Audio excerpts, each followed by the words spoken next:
এটা ছিল আমাদের পুরী থেকে ফেরার দিন, পুরী হাওড়া বন্দে ভারত এক্সপ্রেস।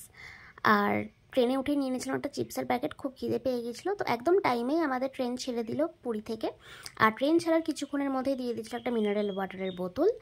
আর তার কিছুক্ষণের মধ্যেই চলে এসেছিলো আমাদের লাঞ্চ। আর লাঞ্চে ছিল আলু ভাজা, মুগ ডাল, 2টো পরোটা, 2 পিস চিকেন, সাদা ভাত, টক দই, আর তাছাড়াও ছিল স্যানিটাইজার, ন্যাপকিন আর একটা আচারের প্যাকেট। আর খাবার শেষে দিয়ে দিয়েছিল একটা আমুলের আইসক্রিম।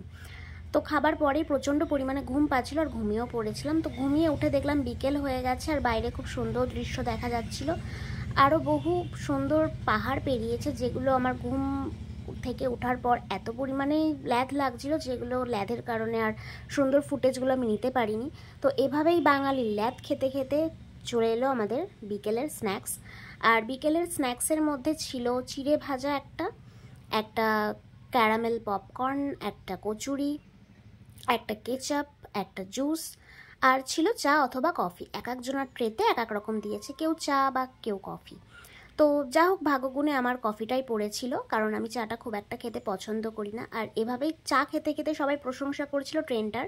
তো যথারীতি ট্রেনটা ততক্ষণে লেট করা শুরুও করে দিয়েছিল। যেখানে 5টা 8-এ আমাদের বালেশ্বর পৌঁছানোর কথা, সেখানে 5টা 44-এ বালেশ্বর পৌঁছেছে। সকলেই খুব নাম করছিল যে হ্যাঁ, ট্রেনটা খুব সুন্দর চলছে। তারপরে তার রূপ সে দেখিয়ে দিল। তো যাই হোক, 7টা 9 নাগাদ আমরা খড়গপুর স্টেশন পৌঁছালাম, এভাবে লেট করতে করতে। তো এখানেই শেষ হলো আমাদের এই পুরী হাওড়া বন্দে ভারত এক্সপ্রেসের যাত্রাপথ।